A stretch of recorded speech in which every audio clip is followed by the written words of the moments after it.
What's going on YouTube? Chris Ola is back with another video on the channel. You know what, let me take these off. I don't know. I think I can just about see. Nah. Let me put them back on. Yeah, I've got a bit of glare in my glasses, but it is what it is. But yeah, as I was saying, let me redo that intro. What's going on YouTube? Chris Ola is back with another video on the channel. And yeah, this is the match reaction to the Arsenal versus Chelsea game, which was at Stamford Bridge yesterday, 8 p.m. or 8:15 kickoff. We won 1-0, Emil Smith Rowe with a goal. And honestly, of course I'm happy. You know, I was very shocked. I was laughing when we scored because, you know, it was a very, very stupid goal that we scored. You know, Jorginho, Zuma, Kepa. I'm not going to say all at fault. Jorginho, you know, he holds most of that responsibility. But yeah, it was not a great look. And Chelsea failed to break us down for the rest of the game. They had, 19 shots? Only 5 on target, which isn't that much. I'm not going to say we were comfortable because Leno did save us quite a bit. They did score an offside goal, clearly offside. But yeah, you know what? I'm going to talk on the lineup. Let me quickly go over to the lineup. So we were playing 3-4-2-1. Yeah. My reaction when I saw the lineup, I was like, what the hell is this? Like, it's another system that we haven't used.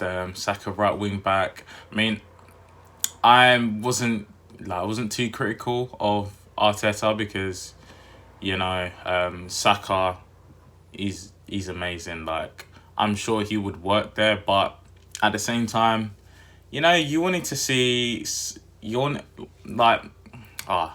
waffling, but personally, I wanted to see a lineup that would have as many players on the pitch in positions that we could see them next season. That is just what I wanted to see. I was not looking. I would never have put out a Gabriel Mari holding partnership. Yeah, like this season's not been great, and there's certain faces in that team that I didn't want to see. But I suppose, you know, if you take this as a one-off game against Chelsea, they play 3-4-2-1 as well. Yeah, Arteta matched their formation and, you know, it worked out just about. I mean, we were given a goal. We didn't really create anything other than that. Let me go and have a look at the stats again. Yeah, we had 2 shots on target the whole game and only 5 shots. To be fair, we had a period of the game where we did, you know, retain the ball well enough and we created a few chances, like a real few chances. But, you know, the game plan somehow worked. You know, Chelsea didn't really create any clear cut apart from that Havertz one. Yeah, we should have been 1-0 down, I'm just remembering. So, fortune was on our side and you can't complain too much. You just hope going on from this game, these players do learn to dig in, like, more often than not. We're only playing 1 game next season, so yeah, these players need to, you know, perform at that standard. Like, there's a bare minimum. Put in the effort, don't make mistakes, and that's what they showed this game. They showed they can do it more often, please. So, you know, I'm gonna do some player ratings. Leno, he deserves an 8 out of 10. Really, he was good, like brilliant.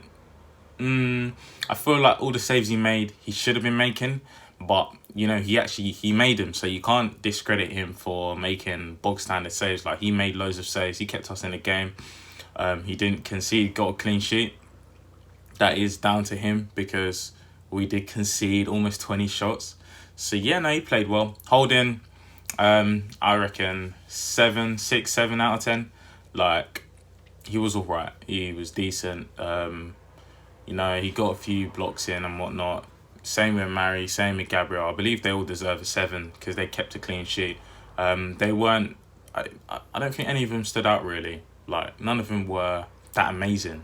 But yeah, no, I feel like, you know, they did their job. We didn't concede. Saka is playing in an unfamiliar role.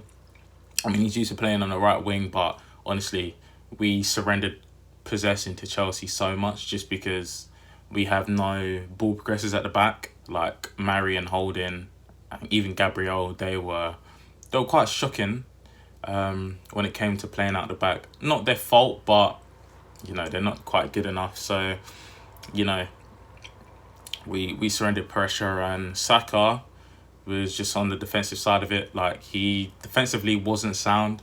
I mean, he's not used to playing on the right hand side of a defense, so you can't blame him too much for that. I reckon a 6 is fair. Like, he wasn't great, but he wasn't bad. Like, it was above average. Elneny, honestly, I don't know why he got man of match for Sky Sports, but I felt like he was just running around, just doing cardio, not doing much. I don't recall him making a tackle. Don't recall him making a block. Don't recall him making an interception. I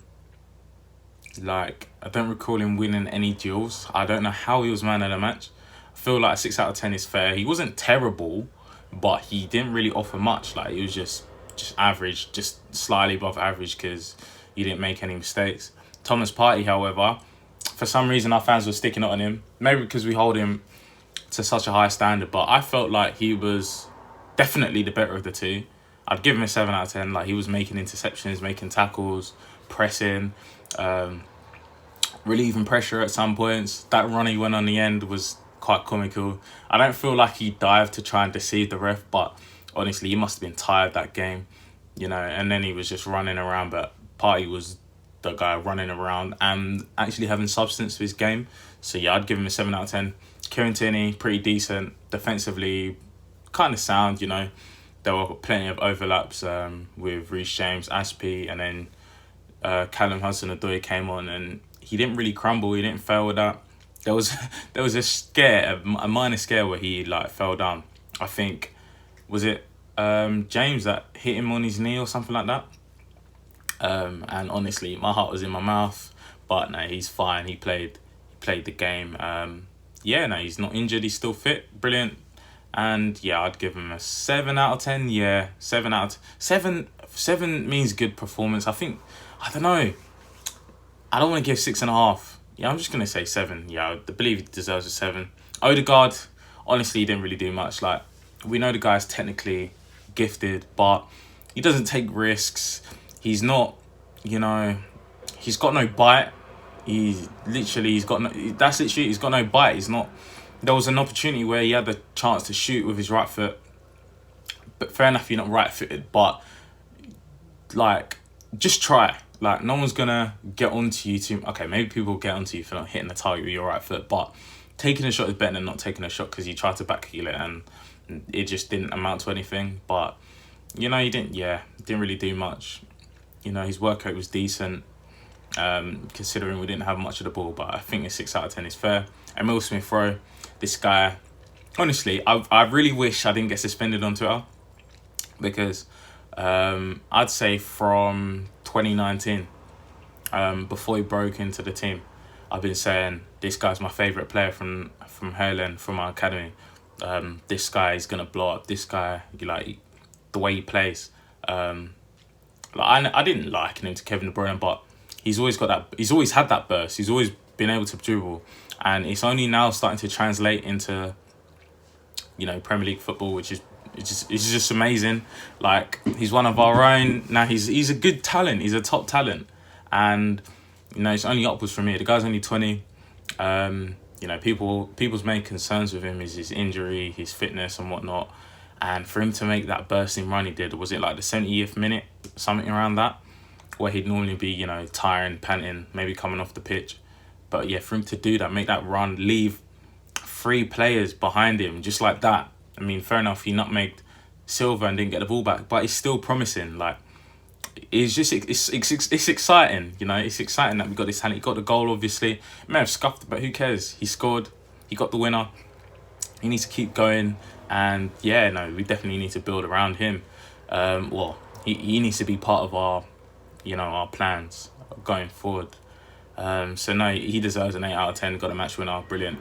Aubameyang, he got the assist, which was good. So I don't want to mark him too harshly, but and it's not his fault that we didn't do much. We didn't have much possession. He literally didn't have any chances. Maybe if he was just a split second quicker, he could have scored that goal. But who cares? We got the win. So I'd give him a 6 out of 10. 6, 7. Yeah, he really didn't do anything apart from that assist, but it was an important assist. So I guess I'll give him a 7. Don't want to be too harsh. And as the substitutes, Hector Bellerin, he just gets a 5. He literally got subbed on, got injured, which is a shame. That might be his last game. Is what it is. Lacazette didn't really do anything, gets a 5, and Chambers didn't really do that much. You know, he wasn't on for that much, but you know, he helped. He did his part with keeping the clean sheet, so he gets a 6, maybe. Mikel, honestly, I'm not even gonna rate him. Like, the lineup he put out was very, very dodgy. I mean, half of it is false. You haven't got Louise, you haven't got Xhaka. I don't know about Cedric. Apparently Cedric was in hospital, but no Callum Chambers and no Bellerin. To be fair, Bukayo Saka is the best going forward. So I can half understand that. You know, out of all of them, he's the best going forward, but it's not his role, and this formation isn't sustainable. I mean, it is what it is. The season's over, so you can't mark him too harshly on that. Like, we've got hindsight here. We won the game, so you can't criticize him too much for that. Even though we did get lucky, but you know, it is what it is. So that's it for the match reaction. We have got, I believe we got Crystal Palace is our next game. We've only got 2 games left. Let me even have a look at the table. So here we have the table. We are 8th. Everton have got a game in hand on us. They got 2 games in hand on us, which is nuts. Tottenham have got a game in hand on us as well. Honestly, I don't want a UEFA Conference League. Europa League, I don't know. Like, I understand why we should have it, but it's not that much money, and we need a season out to like build properly and to, you know, just get rid of Deadwood. Because if we've only got 1 game a week, excluding the League Cup, the other domestic cup, FA Cup even, then we're going to be forced to really, really trim down the squad, because you're not going to be able to satisfy that many players. You won't need that many players. Like, you will literally need your first 11, the best 11, and you'll probably need 1 backup in each position. You shouldn't need more than that if you're only playing 1 game a week. So, like, we'll be able to get rid of a lot of Deadwood if we've only got 1 game a week, and I feel like it's necessary to do so. But yeah, that's it from me. Hope you guys enjoy. I'll see you guys before the game against Crystal Palace, and yeah, in a bit.